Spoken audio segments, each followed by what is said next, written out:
الحمد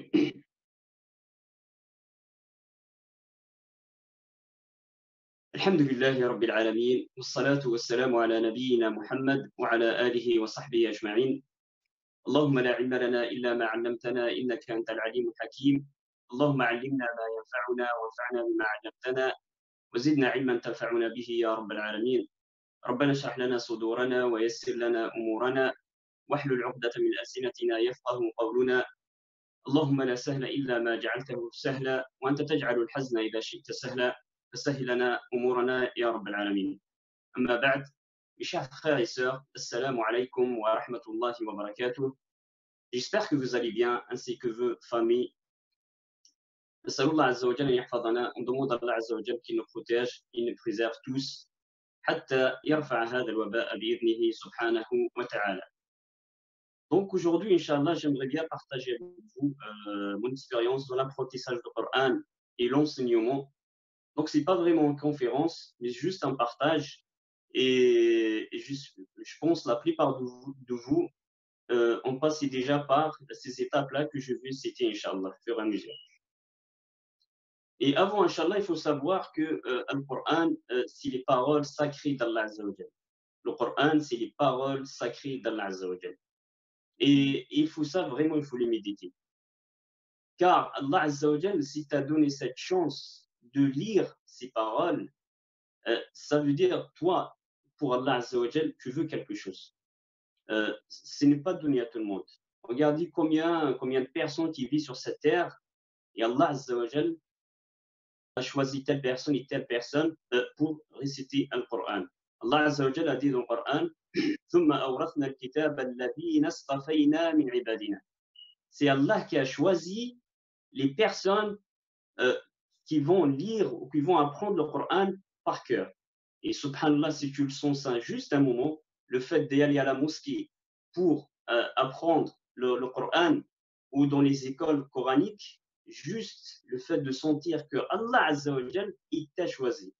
Il t'a choisi toi, mais pas ton voisin, ou pas ton frère, ou pas ton ami. Il t'a choisi toi-même avec ton nom et ton prénom. Et ça, c'est immense, immense, immense. Donc, il faut savoir, mes chers frères et sœurs, le Coran, c'est facile pour tout le monde. Pour tout le monde. Allah Azza wa Jalla a dit وَلَقَدْ يَسَّرْنَا الْقُرْآنَ لِلذِّكْرِ فَهَلْ مِن مُدَّكِرٍ. Donc Allah Azza wa Jalla a promis à toute personne qui veut apprendre le Coran, c'est Allah Azza wa Jalla qui le facilite. Donc il n'y a pas d'intelligence. C'est juste, est-ce que vraiment on aime à apprendre le Coran ou juste on le dit avec la langue, moi j'aime bien apprendre le Coran. Quand on aime quelque chose, bah, il faut chercher les causes pour arriver à cette chose.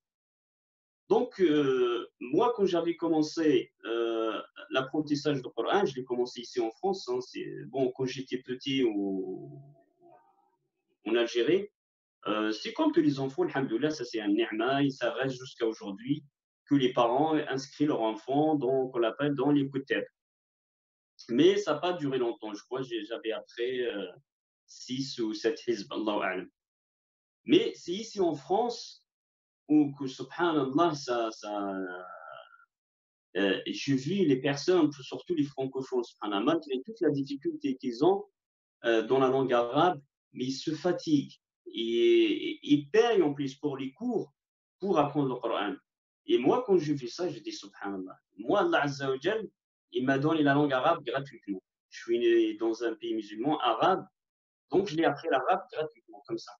Et ici, en France, même en Europe ou en Amérique, tous les pays qui sont pas musulmans, ils se fatiguent pour juste apprendre à lire. Et nous, toute la facilité qu'Allah Azza wa Jal nous a donnée, et on le laisse passer comme ça. Donc j'ai commencé, comme tout le monde chez moi, j'ai commencé à lire, à essayer d'apprendre, et même réviser les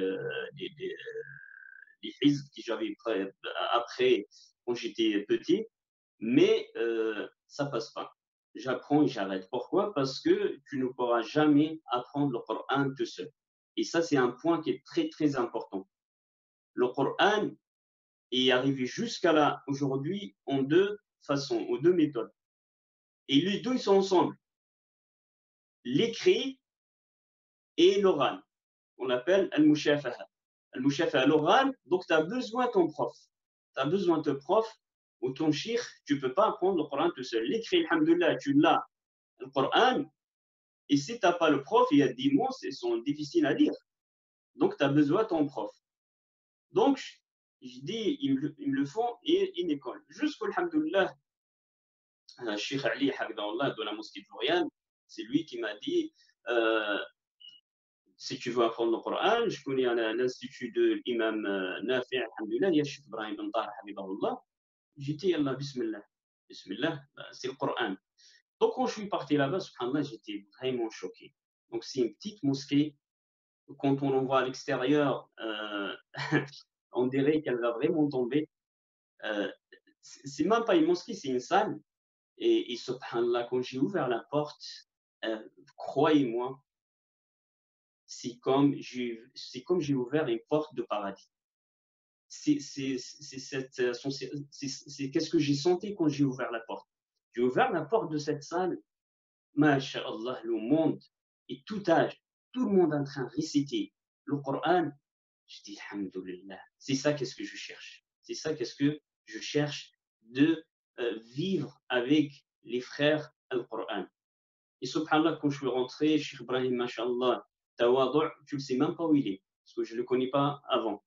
Donc, je regarde, je ne sais même pas si c'était le Cheikh, il y avait beaucoup de profs, c'était tout Tawadu', masha'Allah. Et quand je suis rentré, je commence à regarder, surtout, je regarde les francophones, la fatigue qu'ils ont, subhanallah, pour apprendre le Coran, et nous, les arabophones. C'est pour ça que je vous passe un message très important, mes chers frères, tous les frères qui sont venus de pays arabes, qui savent lire l'arabe, Allah, je sais qu'on ne perdit pas le temps. Chaque jour, il passe, tu l'as perdu, il ne va pas revenir. Allah, il t'a donné la langue arabe gratuitement. Pourquoi tu perds ton temps? Fais un programme, inscrit dans les écoles, dans les mosquées qui enseignent le Coran. Et subhanallah, on n'a pas de contrat avec Allah. Personne qui t'a dit apprendre le Coran dans un an, ou dans 2 ans, dans 10 ans. Commence. Il faut juste dire Bismillah, tawakkaltu ala Allah. Il rentre, Inch'Allah, dans la table de Coran. Rentre dans la table de Coran et tu vas trouver que du bonheur, tu vas trouver que la joie. Donc là, quand je suis rentré là-bas, subhanallah, euh, j'ai dit, je suis où? Je suis où? C'est comme je viens de naître, subhanallah. Et c'est ça le Coran. C'est ça le Coran. Quand tu, qu'on a- tu veux, tu fréquentes le Coran, subhanallah, tu sors de ce monde-là. Tu sors de ce monde. Donc j'ai commencé dans ma tête, j'ai dit, si j'apprends le Baqarah, déjà, Allahumma barik. Si j'apprends le Baqarah, je dis Allahumma barik. Subhanallah, j'ai commencé et Allah Azza wa Jalla m'a ouvert 6 portes et j'ai trouvé beaucoup, beaucoup de facilité. Alhamdulillah, grâce à Allah Azza wa Jalla. J'ai commencé là-bas l'apprentissage du Coran et je suis resté 3 ans, Alhamdulillah, avec l'aide d'Allah Azza wa Jalla. Je suis resté 3 ans pour le finir. Bien sûr, le Coran, normalement, il ne prend pas tout ce temps, 3 ans. Mais je suis comme tout le monde, on travaille, on a la famille, tout ça. Donc, on fait le peu qu'on peut faire, Inch'Allah, il y a le baraka. L'essentiel, il faut regarder le Coran tous les jours. Et donc, j'ai commencé, alhamdoulilah, comme je dis, 3 ans là-bas, et alhamdoulilah, j'ai terminé le Coran là-bas, grâce à Allah Azza wa Jal. Et bien sûr, avec beaucoup de frères, et il y a beaucoup d'histoires où je le vis là-bas, subhanallah, parmi les histoires où il y a une personne, subhanallah, que je le vois, pourtant, il est âgé. Il est âgé, mais je le vois tout le temps avec son Coran. Et moi, quand je suis arrivé là-bas, déjà, lui, il était déjà, je crois, 3, 4 ans, mais et encore, il se fatigue, il se bat pour lire et il protège bien son Coran, son Coran. Tout le temps, je donne cet exemple à mes élèves. Je dis, subhanallah, cette personne a laissé une trace en moi. C'est comment il protège son Coran, il est bien enveloppé, alhamdoulilah, il le pose sur les supports, il le pose jamais par terre, il fait attention. Et subhanallah, quand tu entends à lire, il n'arrive pas. Il n'arrive pas, il se fatigue. Moi, alhamdoulilah, Allah Azza wa Jal m'a facilité, je l'ai appris, je suis parti. Et je crois 8 ans, 10, 8 ans après, je crois, oui. 8 ans après, et je pars là-bas parce que Cheikh Ibrahim Jazakallah Khair, il m'a invité pour assister à la fête de la fin d'année. Et je trouve cette personne qui a terminé le Coran, subhanallah. Et c'est une personne âgée, hein. Moi, déjà, quand j'étais là-bas, il avait, je crois, 50 ans. Il a mis combien? 10 ans, 15 ans pour terminer le Coran, mais il l'a terminé. Et quand j'ai écouté sa récitation, Masha'Allah, une récitation, une belle récitation correcte, regardez la patience. Regardez la patience, mes chers frères et sœurs, c'est le Coran. Le Coran, il mérite plus que ça. Le Coran, il mérite plus que ça. Donc, c'est à nous, Inch'Allah, de trouver les moyens pour Inch'Allah, lire et apprendre le Coran. Aujourd'hui, l'excuse de n'importe quelle les personnes là, qui apprennent pas le Coran, soit la langue arabe, soit j'ai pas le temps. De toute façon, tu n'auras jamais le temps. C'est pas toi qui programme une partie dans ta journée pour le Coran, tu ne trouveras jamais le temps. Tu seras tout le temps comme ça. Et c'est quand tu vas prendre le temps pour lire ou apprendre le Coran. Imaginez, mes chers frères et sœurs, le jour du jugement. Le jour du jugement, et toi, tu vois les personnes, tes frères, tes sœurs, l'autre, il est venu avec 10 sourates, l'autre avec 20 sourates, l'autre avec le un quart de Coran, l'autre avec la moitié de Coran, l'autre avec trois quarts de Coran, et l'autre avec le Coran entier. Et toi, tu n'as rien. Tu n'as rien. Il faut savoir que le Nabi sallallahu alayhi wa sallam, il a dit, c'est lui qui a rien dans sa poitrine ou dans son cœur de Coran, quelques sourates ou quelques versets, c'est comme une maison détruite. C'est une maison qui a été abandonnée, que tu ne peux même pas habiter dedans. C'est comme la personne qui apprend, qui a pas le Coran en lui, dans sa poitrine, il est comme ça. Une maison vide, détruite, inhabitable. Voilà ton cœur. Et dans d'autres hadiths, c'est comme qabr, la maison où on ne récite pas le Coran, où on n'apprend pas le Coran, c'est comme la tombe. Imagine ta maison, tu ne récites jamais le Coran dans ta maison, bah, elle est comme la tombe. Et ça, aujourd'hui, il existe beaucoup chez les musulmans, malheureusement. Et c'est très, très grave. Beaucoup de maisons où on trouve juste le Coran comme un décor, où il est rangé dans une armoire, et la personne, il prend jamais le temps à ouvrir le Al-Mus'haf. Et dans le Coran, le Nabi sallallahu alayhi wa sallam, Allah Azza wa Jalla, il a dit sur la langue de notre prophète Mohammed sallallahu alayhi wa sallam, وقال الرسول يا ربي إن قومي اتخذوا هذا القرآن مهجورا. Ma communauté ont pris ont délaissé le Coran, ils l'ont mis là derrière leur dos. Donc ils n'apprennent pas le Coran, ils ne lisent pas le Coran. Et mes chers frères et sœurs, avec le Coran, vous trouvez, comme on a dit tout à l'heure, que la joie et que du bonheur. Il y a beaucoup de hadiths de Nabi sallallahu alayhi wa sallam qui vraiment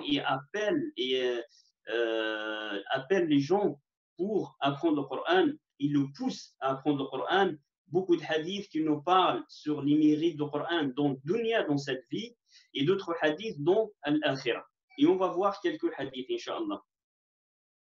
Donc, عن أبي هريرة رضي الله عنه قال قال رسول الله صلى الله عليه وسلم وما اجتمع قوم في بيت من بيوت الله يتلون كتاب الله ويتدارسونه بينهم إلا نزلت عليهم السكينة وغشيتهم الرحمة وحفت بهم الملائكة وذكرهم الله في من عنده. Donc ce hadith, subhanallah, il est immense.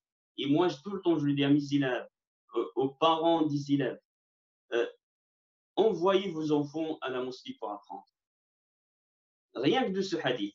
Imagine, tu envoies ton enfant, ou toi-même tu vas, tu as 4 récompenses pour apprendre le Coran. La première récompense, c'est sakina. Tu sens la tranquillité,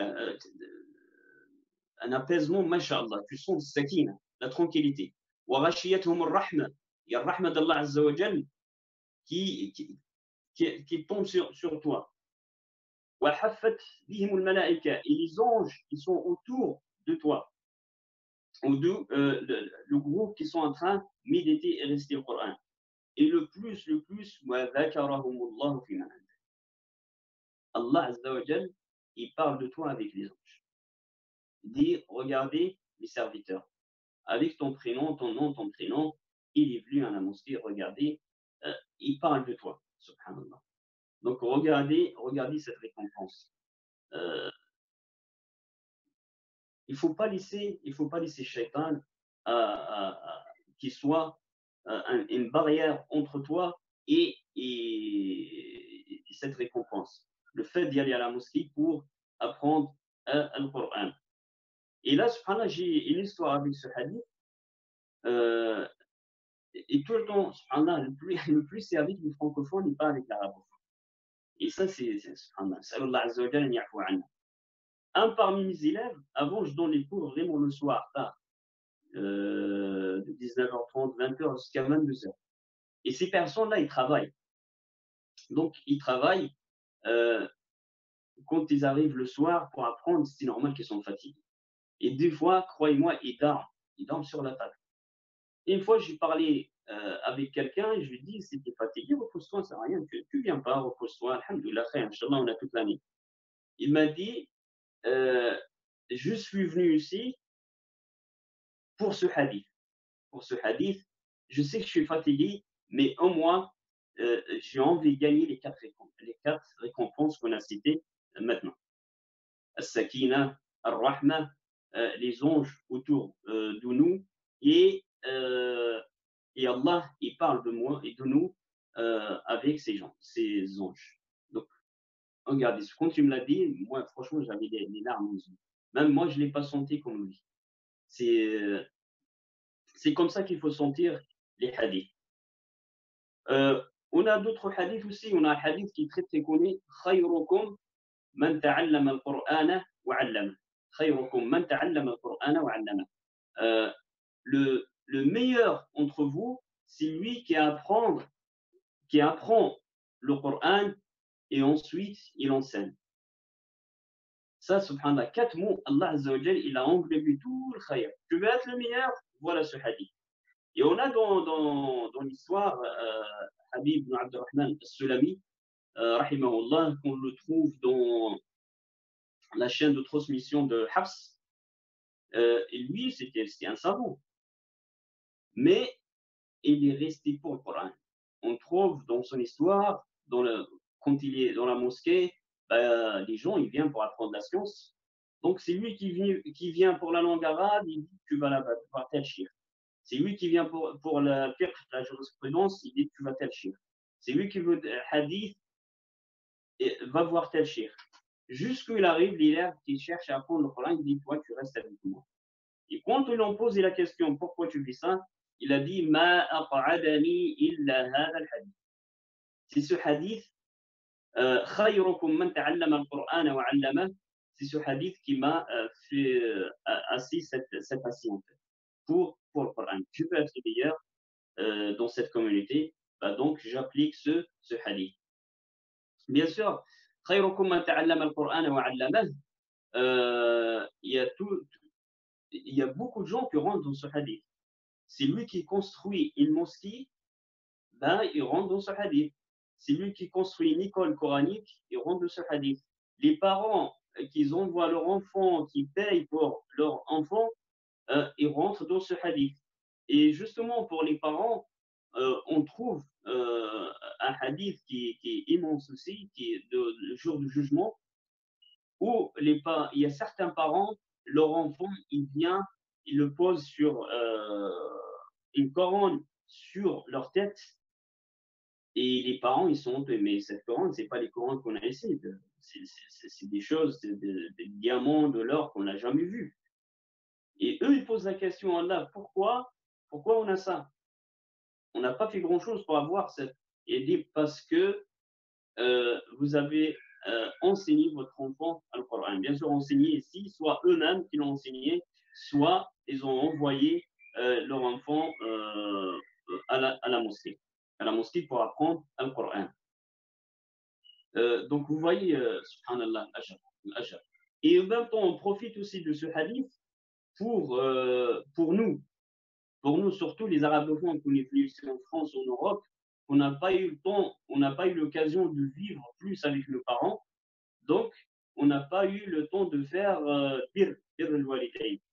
Tu es là, donc voilà, tu n'es pas avec eux, s'ils ont besoin de quelque chose, tu n'es pas là-bas avec eux. Donc, pour rattraper, Inch'Allah, ce vide-là que tu as créé toi-même, le fait de venir ici, en France, en Europe, donc apprendre le Coran. Apprendre le Coran comme ça. Le jour du jugement, c'est toi-même qui vas poser ces Corans sur les têtes de vos parents. Donc, vous voyez, mes chers frères et sœurs, la récompense du Coran, on n'a que du bien. Bien sûr, il y a beaucoup de hadiths qui nous parlent sur le Coran. عن عبد الله بن مسعود رضي الله عنه قال قال رسول الله صلى الله عليه وسلم من قرأ حرفا من كتاب الله فله به حسنة والحسنة بعشر أمثالها لا أقول ألف لام ميم حرف ولكن ألف حرف ولام حرف وميم حرف. Donc chaque lettre du Coran que tu lis, c'est avec hasana. Bien sûr, on va définir aussi le hasana. Parce que le hasana, on parle beaucoup, جعل الله في ميزان حسناتك. Donc le hasana, il faut connaître c'est quoi le hasana. Hasana, c'est comme a été dans le hadith qu'on appelle le hadith non, le hadith de Shafa'a de Nabi sallallahu alayhi wa sallam. C'est là que tu vas comprendre c'est quoi le hasana. Et tu vas jamais, à partir d'aujourd'hui, tu vas jamais négliger une hasana. Donc le hasana, c'est quoi? C'est le fait, quand le jour du jugement, où ça y est, tout le monde il dit nafsi, nafsi, nafsi, bah, ce jour-là, tes parents, ta mère, ton père vont venir vers toi. Oh mon fils, je n'ai besoin qu'une hasana, subhanallah, qu'une hasana pour entrer au paradis. Est-ce que tu peux me donner cette hasana? Et regardez la réponse de l'enfant. Et il va dire, je vous aime, mes parents, tout ça. Mais je suis dans la même situation que vous. Moi aussi, je n'ai besoin de cette hasana. Donc, ce hadith, c'est vraiment, ça fait peur. Ça fait peur. Imagine tes propres parents, tu n'arrives même pas à lui donner une hasana. Donc, profite. Lis le Coran. Aïcha radiallahu anha, elle a dit, le jour du jugement, ou même au paradis, les meilleurs placés au paradis, a'la darajat, c'est les personnes qui ont appris le Coran par cœur. Pourquoi? Parce que chaque lettre est une hasana. Et pour apprendre le Coran, tu vas lire et lire et lire et lire et répéter, répéter, répéter. Et imaginez les hasanats que vous avez. Bien sûr, nous, on apprend le Coran, c'est pas vraiment pour les hasanats, mais on apprend pour la pour la satisfaction d'Allah Azza wa Jal, pour qu'Allah il soit satisfait de nous. C'est pour ça qu'on apprend le Coran. C'est les paroles d'Allah Azza wa Jal, on ne l'apprend pas pour Al-Hasanat. Donc voilà, mes chers frères et sœurs. Maintenant, on a entendu tout ça. Bien sûr, il y a beaucoup de hadiths, mais comme le temps il est court, comment apprendre le Coran? Comment apprendre le Coran? C'est facile, mais le premier chose, tu as besoin de nettoyer ton cœur. Il appelle amaliyat al-istifragh. C'est-à-dire qu'il faut que tu vides ton cœur de ce dunya. Bien sûr, tu ne vas pas rester chez toi et tu ne vas pas travailler. Non, non, tu travailles, tu vis comme tout le monde, mais juste, il ne faut pas que le dunya aille trop dans ton cœur. On a un hadith dans l'Adab al-Mufrad, malgré certains savants, ils ont dit que ce n'est pas authentique, mais il a un sens qui est très très bon, mashallah. Le Nabi sallallahu alayhi wa sallam, il est passé devant une maison, c'était la maison de Ibn Abdullah ibn Amr ibn al-As, radiyallahu anhuma. Il était avec sa maman en train de construire le mur là, qui est l'entourage, un entourage pour protéger la maison. Donc le prophète sallallahu alayhi wa sallam, il passe et il dit Ma hada ya Abdallah, tu fais quoi? Il a dit on est en train de faire son entourage là pour nous protéger contre les bêtes sauvages et tout ça. Et regardez la réponse la réponse de notre prophète Mohammed sallallahu alayhi wa sallam. Il lui a dit La sa'atu aqrabu ilayka minha. La sa'a ici, c'est quoi? C'est le maut, c'est la mort. Aqrabu ilayka. Donc il lui a pas interdit, il a dit non, non, ne construis pas. Construis, mais fais attention. Aujourd'hui, un mur, demain un étage, et un étage, et on voit ça. On voit ça surtout nous, on est ici, beaucoup de frères, euh, ils sont en train de construire dans leur pays d'origine, 2 étages, 3 étages, mais son cœur, il est vide. Son cœur, il est vide. Il n'a jamais trouvé le temps pour lire le Coran. Et tu vas faire quoi avec cette maison? Bien sûr, c'est pas interdit, mais le croyant, le vrai, le sage, le musulman, le sage, il faut qu'il arrive à faire, qu'il a une balance hein, entre tout ce chose-là. Ça veut dire, il va travailler, il va construire, il n'y a pas de problème, mais c'est pas sur le compte de sa religion, c'est pas sur le compte de la prière, c'est pas sur le compte du Coran. C'est comme ça qu'on doit réfléchir. Je travaille, bien sûr, je travaille, je suis obligé de travailler. Et c'est une adoration. Mais c'est pas sur le compte de la récitation du Coran ou la prière ou de comprendre et mettre en pratique ta religion. Donc voilà, donc ça c'est la première chose, il faut que tu vides ton cœur de dunya. Et c'est simple, hein, quand on parle comme ça, attention, c'est pas quelque chose, c'est facile. Juste tawakkal ala Allah, tu demandes l'aide d'Allah Azza wa Jal, et tu fais un programme pour le Coran tous les jours, 15-20 minutes, et alhamdoulilah, quand on début, tu vas pas devenir un ange, tu vas rester toi-même. Si tu t'appelles Mohammed, tu vas rester Mohammed. Mais fais juste un programme pour le Coran et tu vas voir le al-barakat. On a un hadith de Abu Huraira radiyallahu anhu, il dit, bien sûr c'est lui qui l'a dit, mais il y a d'autres hadiths qui montrent ce ma'na-là.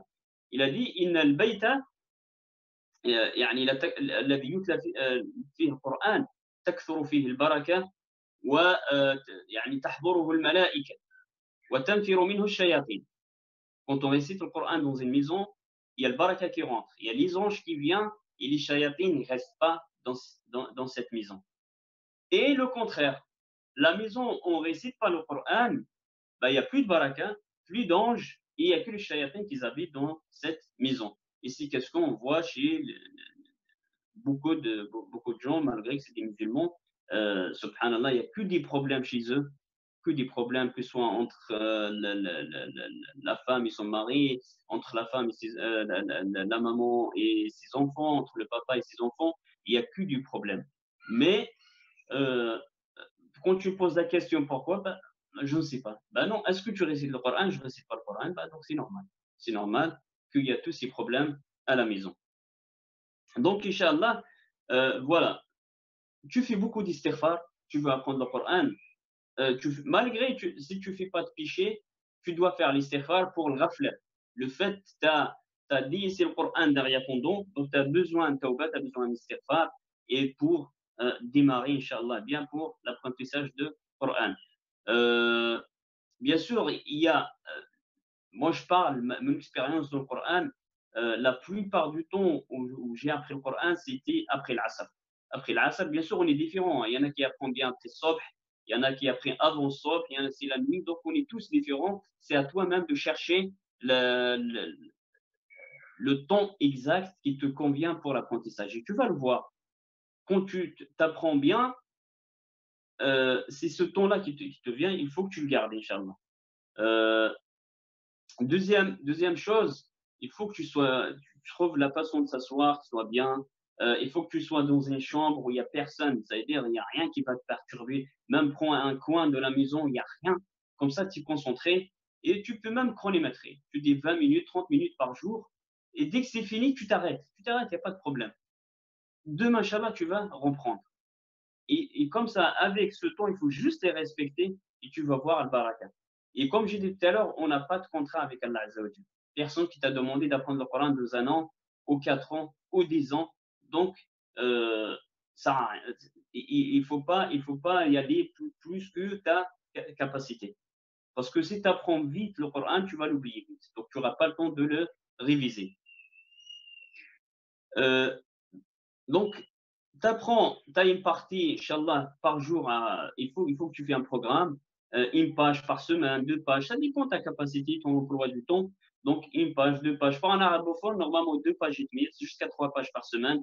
Pour un francophone, une page, Inch'Allah, par semaine. Il faut que tu aies un prof, tu as un shir où tu vas la semaine, pour qu'il te corrige. Et c'est ça qui va te pousser à travailler, à réciter et à apprendre plus. Parce que si tu n'as pas un prof, si tu restes juste toi-même qui apprends, il y a personne qui te corrige et tu n'as pas un devoir, bah, tu n'arriveras pas. Tu vas lâcher, tu vas travailler un mois, 2 mois et après tu vas lâcher. Donc il faut un shir.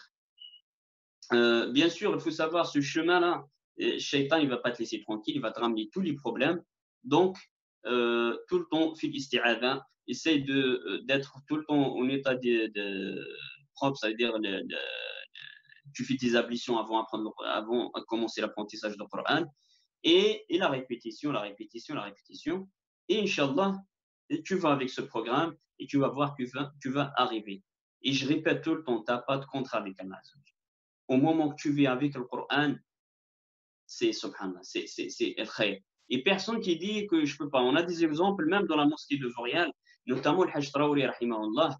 Hajj Traouri rahimahullah, subhanallah. Euh, il est venu, quand il est venu, à peine il connaît les lettres, il a travaillé avec moi et le Hajj Abdelrazak hamidallah, et il est encore là. Donc, subhanallah, c'est des vieux, c'est des personnes âgées. Mais quand même, ils veulent apprendre le Coran. On a travaillé le Qaïda, le support de Qaïda Nourania ensemble, et on a commencé, le Hajj Traoré, subhanallah, il a appris jusqu'à sortir Tarabun par cœur, et à chaque jour, il essaie de corriger, et il loupe jamais les cours. Jamais les cours, il est tout le temps là, le premier, et subhanallah, et même au dehors du cours, et quand il n'arrive pas à prononcer des mots, tout ça, il vient me voir, il me dit, est-ce que tu peux m'aider pour prononcer tel verset, tel mot? Regardez, il veut, mais cette personne, malgré là, il est mort, rahimahullah, mais bi'idhnillah, il sera avec les huffaz. Il sera avec les gens qui ont appris le Coran. Pourquoi? Parce que son intention, c'était de terminer le Coran. Et on a dans le Coran, Allah Azza wa Jalla dit Inna Allah la yudhi'u ajra man ahsana amala. Allah ne perd pas les bonnes œuvres. C'était son niya. Et Nabi sallallahu alayhi wa sallam, il a dit Yuhsharu an-nasu ala niyatihim. Le prophète sallallahu alayhi wa sallam, il a dit le jour du jugement, euh, on sera envoyé par rapport à nous niya. Si ton niya, c'était pour apprendre le Coran, Inch'Allah, tu sors de ta tombe avec cette niya d'apprentissage de Al-Coran. Je sais que le temps, il passe vite.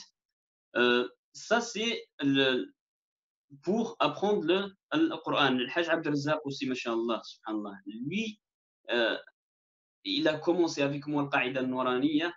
Et il travaille, il se fatigue. Il a commencé juste Amma, il n'arrive pas, il a dit l'apprentissage pour moi, mais il est âgé, il est dans 70 ans.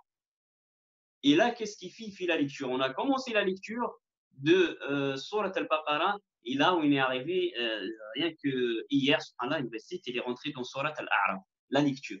Mais une belle lecture, presque correcte, parce que voilà, c'est une personne âgée, donc il a cette difficulté. C'est pas un arabe, hein, c'est pas un arabophone, c'est un vietnamien. Donc, subhanallah, il se fatigue, et regardez, et son intention, Inch'Allah, de terminer la lecture de Coran.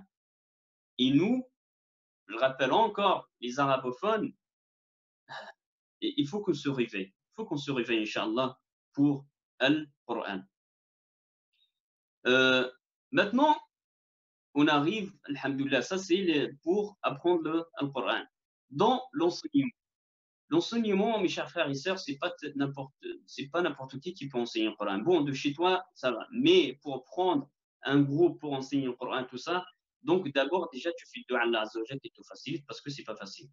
L'enseignement, c'est plus dur que l'apprentissage. Tu demandes à Allah Azza wa Jalla qui te facilite et qui te donne l'ikhlas dans ce travail, bien sûr, dans l'apprentissage et l'enseignement. Et moi, tout le temps, l'ikhlas, la sincérité, je lui dis, il faut que tu le vois, c'est comme une maman qui est en train d'élever son bébé ou en train de donner à manger, tout ça. Est-ce qu'elle va dire, regardez-moi, je suis en train d'occuper mes enfants? Est-ce que tu avais une fois une maman qui dit, moi, je m'occupe mes enfants, tout ça? Ben non, c'est naturellement. Donc, c'est ça l'ikhlas. Il faut que tu vois l'ikhlas comme ça. C'est un wajib, c'est obligatoire, tu dois le faire. Et, et après, Inch'Allah, tu demandes à Allah Azza wa Jal, il faut que tu essaies de trouver une formation de pédagogique, Inch'Allah, pour l'enseignement. Et là, le temps il passe. J'aimerais bien de continuer, mais khayr, Inch'Allah. Il faut savoir juste un conseil. Wallah, mes chers frères, je jure par Allah Azza wa Jal, avec le Coran, vous trouvez que la joie, vous trouvez que le bonheur. Kitabun anzalnahu mubarak. Il n'y a que du baraka de ce Coran. Il faut juste un niya, Inch'Allah, et rentrer dans cette table de Coran. Et tu vas voir, tu vas oublier tout, c'est le paradis. Coran, c'est un paradis sur cette terre. أسأل الله عز وجل أن ينفعنا بما قلنا وسمعنا إنه ولي ذلك والقادر عليه. كما نسأله سبحانه أن يجعلنا من الذين يستمعون القول فيتبعون أحسنه. اللهم اجعلنا من أهل القرآن الذين هم أهلك وخاصتك. اللهم اجعلنا من أهل القرآن الذين هم أهلك وخاصتك. اللهم اجعلنا من أهل القرآن الذين هم أهلك وخاصتك. سبحانك اللهم وبحمدك نشهد أن لا إله إلا أنت نستغفرك ونتوب إليك.